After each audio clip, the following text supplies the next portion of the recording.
బాగుంది. Background music బాగుంది, story కూడా బాగుంది, ఓవరాల్గా బాగుంది. ఓకే బాగానే ఉంది, అంటే బాగుంది, నాకు నచ్చింది. తండేల్ రియల్ వ్యాలంటైన్స్ డేకి చూడాల్సిన ఓ పెద్ద మూవీ అనే ఫీలింగ్ వచ్చింది నాకైతే. ట్రూ లవ్ ఎలా ఉంటుంది అనేది చూపించారు సినిమాలో. రియల్ స్టోరీని కళ్ళకు కట్టినట్టుగా చూపించేశారు. జాలర్లు పడే కష్టాలు ఎలా ఉంటాయి, వాళ్ళ బాధలు ఎలా ఉంటాయి, ప్రతిదీ క్లియర్గా చూపించారు.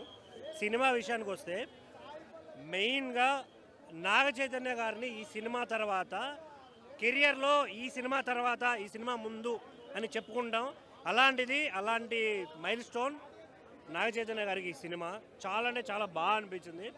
ఇంకొకటి లాస్ట్ 35 మినిట్స్ కళ్ళల్లో నీళ్లు ఆగవు భయ్యా. నిజంగా ప్రతి ఒక్కడికి ఆ ఫీల్ వస్తుంది, అరే రియల్గా ఇలాంటి బాధ పడ్డారా, రియల్గా ఇలా జరిగిందా అనే బాధ అయితే అనిపిస్తుంది. ఇంకోటి ఇందులో చాలా చాలా పాయింట్స్ చెప్పారు. ఆడవాళ్ళని ఏడిపించద్దు, వాళ్ళకి ఆ ఏడుపు మనకు తగులుతుంది.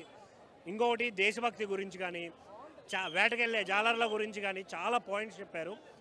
ఈ వ్యాలంటైన్స్ డేస్కి సూపర్ సినిమా అయితే తీసుకురావడం అయితే జరిగింది. నాకైతే చాలా అంటే చాలా బాగా అనిపించింది. మ్యూజిక్ కొన్ని పాటలు కొంచెం విసిగిస్తాయి, బట్ ఇంకొన్ని పాటలు బాగా ఇంట్రెస్టింగ్గా ఎంజాయ్ చేస్తాం. ఓవరాల్గా బాగుంది అనే ఫీలింగ్ అయితే అందరికీ వస్తుంది.